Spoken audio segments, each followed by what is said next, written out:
Vous le savez déjà, et je vous en ai présenté quelques-unes, mais dans la guerre des oubliés, édité chez 500 éditions, il y a des créatures originales. Et parmi ces créatures, desquelles n'avons-nous pas encore parlé en détail? Alors... Une idée?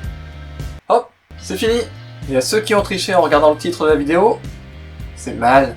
Aujourd'hui, nous allons donc parler des Béors, des créatures façonnées par le feu. Alors déjà, une question pourrait se poser, c'est pourquoi? Eh bien oui, pourquoi? Pourquoi? Alors que les dieux, après plusieurs tentatives, ont réussi à façonner un réceptacle physiquement convenable et non défini par un seul élément, revenir en arrière pour se limiter à nouveau. Ça va, vous suivez? J'ai l'impression d'être revenu en cours de maths. S'il vous manque des éléments, je vous invite à regarder les vidéos précédentes. En attendant, pour répondre à ce pourquoi, il va falloir prendre un petit peu de recul. Vous êtes prêts?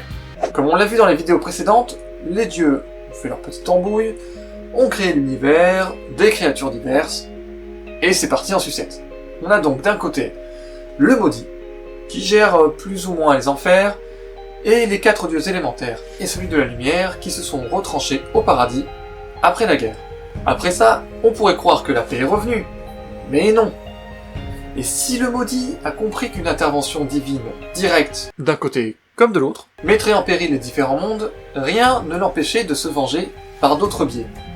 Et ce biais, ce sont des soldats. Par un processus plus ou moins douloureux, il s'est mis à pervertir les âmes placées sous sa responsabilité, à les fusionner, les disloquer et les reformer pour créer des monstres hybrides, des créatures mi-hommes, mi-bêtes sanguinaires, avec des pattes multiples, des crocs acérés ou des griffes tranchantes. Charmant, n'est-ce pas? Fort de cette armée, il s'est lancé dans la conquête du paradis. Il a la rancune tenace, n'est-ce pas? Mais est-ce qu'on peut vraiment lui en vouloir? De leur côté, les 4 dieux élémentaires et leurs frères de la lumière vivent en paix dans leur monde de douceur. Les Uraks et les Marclans restants, aux côtés des humains méritants, prennent leurs aises, bâtissent une ville et des villages. Ils découvrent même les joies de la magie. En somme, tout va bien. Rien ne laisse présager que les démons du maudit s'apprêtent à attaquer. Sauf que forcément, ça arrive. Je vous passe les détails, mais avant que les anges parviennent à réagir, c'est un vrai carnage. Destruction, blessés innombrables, des centaines de morts. Ah oui, petit détail, là aussi la mort peut frapper, et cette fois, c'est de genre définitif. Malgré la férocité de leurs ennemis, les anges parviennent à les repousser. Après tout, ils n'étaient pas si nombreux, et tout laissait présager que ce n'était qu'un premier aperçu. Après quelques attaques de ce type, les habitants du paradis comprennent que leur nouvelle vie a un coût. Alors qu'ils pensaient profiter de la paix, d'un quotidien de douceur et de calme, s'éveille le chant des marteaux, des flammes, des soufflets, les lames crient sous les meules, et s'arment les anciens guerriers. La magie aussi prend de nouvelles formes. Alors qu'elle ne servait jusqu'à présent qu'à l'agriculture, ou la construction, ou l'émerveillement tout simplement, devient tranchante, ardente, parfois givrante. Je vous rassure, une partie du paradis vit toujours en paix, tant que des guerriers sont prêts à sacrifier leur seconde vie. Pendant ce temps, les 4 dieux élémentaires et celui de la lumière l'ont un peu mauvaise.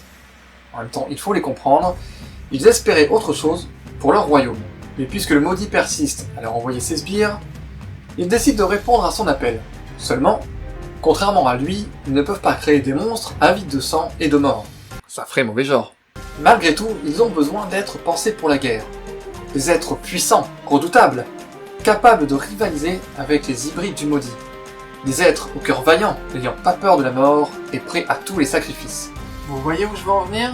Riches de leurs idées, les dieux ont retrouvé leur vieux chaudron, pour y déverser le seul élément qui n'avait encore pleinement façonné personne. L'élément des combattants, des commandants, des forgerons. Le feu.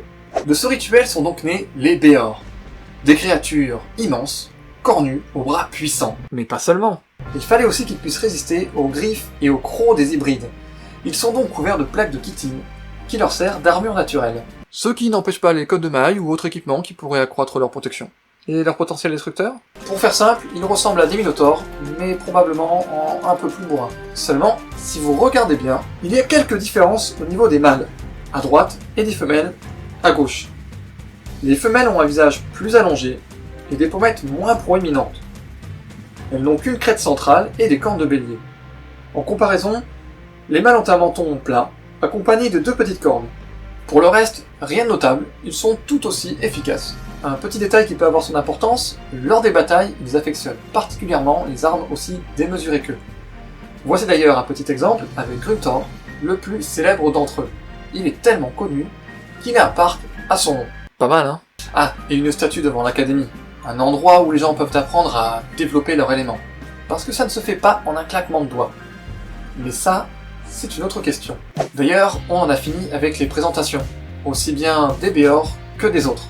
Bon, il reste bien les Hulméniens, mais il y a beaucoup trop de mystères autour d'eux pour en faire une vidéo complète sans révéler trop de choses. D'ailleurs, je pensais peut-être vous faire justement une vidéo sur plein de petits mystères autour de la guerre des oubliés. Si ça vous dit, n'hésitez pas à me le dire dans les commentaires. Et tant qu'on en est aux commentaires, maintenant que vous connaissez un petit peu tout le monde, vous pourrez me dire dans quelle équipe vous êtes, si je peux me permettre l'expression. Est-ce que vous êtes plutôt avec les Uruk, les Marklands, les Léviens, les Béors, ou les humains? J'attends de voir un petit peu tout ça. D'ici là, je vous dis à bientôt pour de nouvelles aventures. Ah non, ce n'est pas encore tout à fait fini. Maintenant que vous connaissez les Béors, je vais pouvoir vous expliquer un petit peu ce qu'est mon logo. Oui, parce que c'est un Béor, vu de profil. En réalité, ce sont ces fameuses plaques de titine dont je vous ai parlé. Là, vous avez le nez, la joue, la mâchoire, le front et sa corne.